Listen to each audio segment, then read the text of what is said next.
Assalamualaikum warahmatullahi wabarakatuh. Jadi di sini aku mau bagi lagi mengenai statistik pendidikan di pertemuan kelima tentang hipotesis, inferensial, dan probabilitas. Nah di sini soalnya tuh ada 10 teman-teman. Kemarin aku tuh ada yang satu ganjel, jadi ada satu soal yang aku itu nggak jelasin secara nggak jelasin soalnya aku sendiri salah itu satu itu greget kurang teliti. Jadi soal pertama itu pernyataan, ada 5 soal teman-teman sebelumnya, 5 soal perhitungan, 5 lagi pernyataan benar salah gitu. Pertama pernyataan yang benar, jadi nanti ada pernyataan ABCD mana yang tepat atau yang benar. Pernyataannya, generalisasi dari sampel ke populasi hanya dapat dibenarkan bila sampel dipilih secara acak.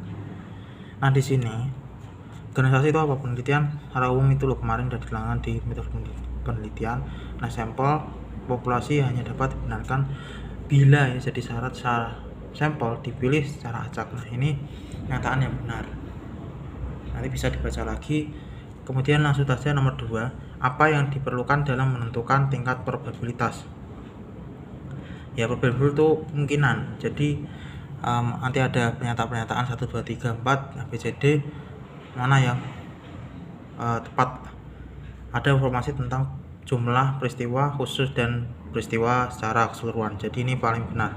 Anggap saja peristiwa khusus itu sampel, ini keseluruhan adalah populasi. Jadi nanti kalau hubungan dengan data, probabilitas itu nggak maksud nggak sinkron. Jadi penelitian nggak harus dengan inti tadi data hubungan sama probabilitas ya nggak harus. Tapi nah kalau itu tadi peristiwa khusus keseluruhan itu ya. Kemudian nomor 3 tabel. Jadi ada tabel di sini, nanti mahasiswa nanti disuruh cari apa peluang mahasiswa perempuan angkatan 2019 yang memiliki jadi sampel pilihan tersebut 2019 kan ini 95 ya. N totalnya itu nanti dijumlahkan 210 sama 280 500 ya. Rumusnya gimana? Pokoknya nanti N perempuan 2019 per N total 95 bagi 500 atau kan ini itu sampelnya tadi yang dicari itu berapa per total keseluruhannya 210 tambah 280 500 0,19. caranya gimana? 95 bagi 50 kan 1 50 54 45 40 kan ada 1,9 diambil di sini 59 habis 1,9 kan masih ada nyimpen 0 di belakang 1, berarti kan nanti 1,9 bagi 10 kan ya, berarti nanti komanya maju 1 kali set jadi 0,19. Lanjut untuk nomor 3 4 itu ada pernyataan teman-teman, pernyataan naik galat baku. Nah galat baku itu nanti ABCD maksudnya ya, disuruh untuk cari yang kurang tepat yang salah. Nah galat baku itu ada hubungan sama rata ya benar, simpang baku ya benar. Nah yang salah tuh gimana? Yang salah tuh ini, galat baku hanya bisa digunakan untuk data yang skala kontinum, padahal ada lagi yang digrid. Jadi galat baku bisa digunakan untuk data kontinum atau skala kontinum plus digrid atau digrid. Jadi ini salah ya, udah kelihatan ya. Kemudian untuk soal nomor selanjutnya itu nomor 5 itu hitung-hitungan kalau nggak salah, coba tak buka kan. Terus mahasiswa UIN Walisongos lulusan pada tahun 2020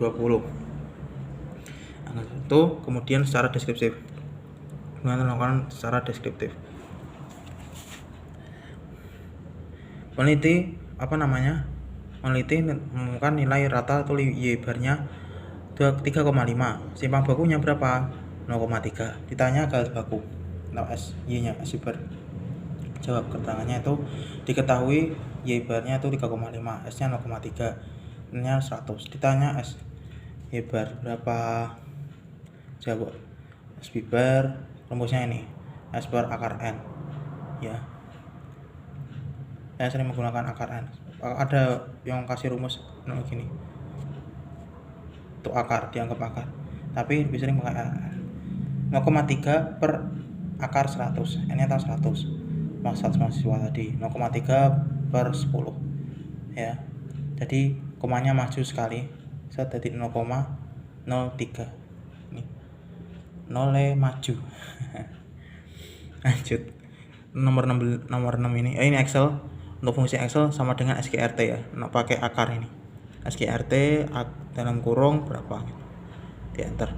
Dan nomor ini yang salah kurang teliti, jadi itu sama soalnya seperti ini, bacaannya sama dalam soal nomor 5, tapi tadi pernyataan yang benar ya, saya kurang teliti di sini. Jadi itu sama, berarti nanti serata, itu saya kisi serata ya. Udah lanjut saja, aku kalau menjelaskan salah nanti.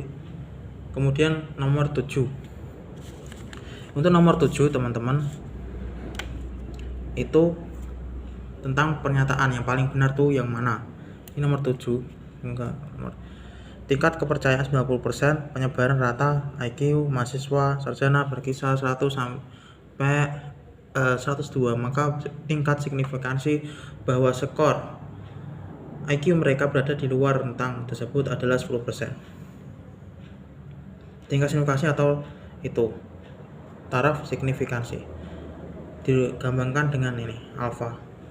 Nok beta itu tingkat kepercayaan. Nah ini ada alfa taraf signifikansi, beta kepercayaan.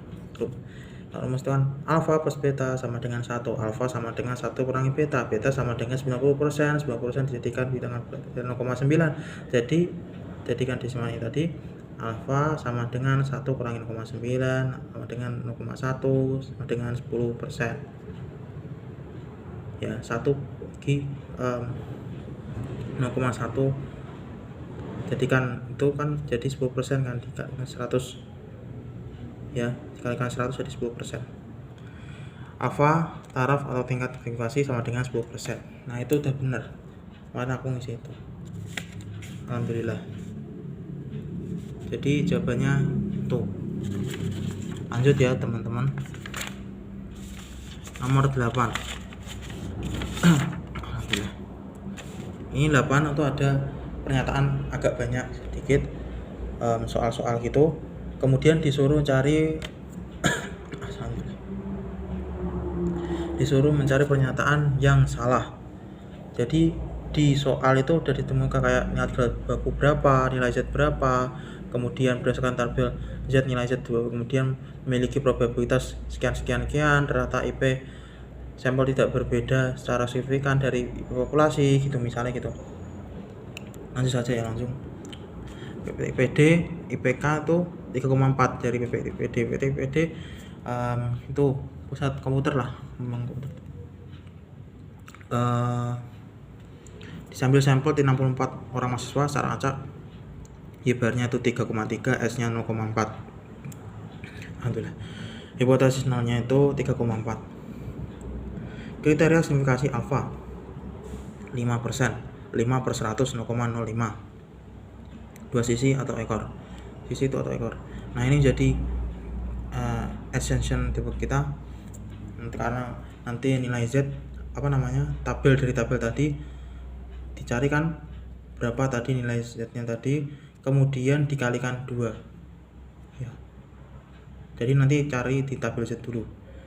SY bar sama dengan S per akar N ya tadi, 0,4 bagi akar 64, 0,4 per 8, 0,05, itu benar. Lanjut Z. Nah ini kemarin udah cari skor Z itu berapa ya, caranya gimana. X2 yang dicari per X bar, kurangi X bar, rata keseluruhan per S, itu rumusnya. 3,3 kurangi 3,4 per 0,5 ini dalam kurung, jadi kita mainnya dulu di pengurangan, min 0,1 ya per 0,05, coret dia ada min 1 bagi 0,5. Nah ini ada min 2 ya, nya disendirikan, 1 bagi 0,5 jadi 2, min 2. Jadi berdasarkan tabel 2, nilai Z itu min 2 probabilitas. Nah ini kemudian dari min 2 ini kita main ke tabel Z kemarin dikirimkan Bapak ya, ada 0,0228. 2 nya dari mana ini? 2 ekor kali 2 ekor, 2 berarti 0,0456, itu probabilitas. Kemudian nanti kan 0,05 lebih dari 0,0456 kan, jadi hipotesis 0 ditolak, itu apa, hipotesis alternatif diterima ya. Nanti untuk apa itu kan dijelaskan di pembahasan juga di e-learning. Bisa lagi rata sampel tidak jauh dari IP populasi itu benar juga, ini enggak jauh, 0,05 0,0456. Kemudian itu disuruh mencari pernyataan tidak benar atau salah. Nah, dari sini saya kabarkan teman-teman bahwa dari pernyataan itu sudah jelas, nanti kalian sudah tahu sendiri mana yang salah gitu. Jadi jangan terpaku pada soal nanti kok soalnya kok banyak gini, gak usah takut dulu, dikerjakan saja. Kemudian nomor 9 ini mau cepat-cepat, mohon maaf karena ada waktu ini mau bisa ya. Pernyataan lagi mau bisa soalnya lagi tentang apa ini namanya, hipotesis plus uji hipotesis, mana yang salah gitu teman-teman. Hasil akhir dari uji hipotesis adalah pengambilan putusan menerima atau menolak. Nah ini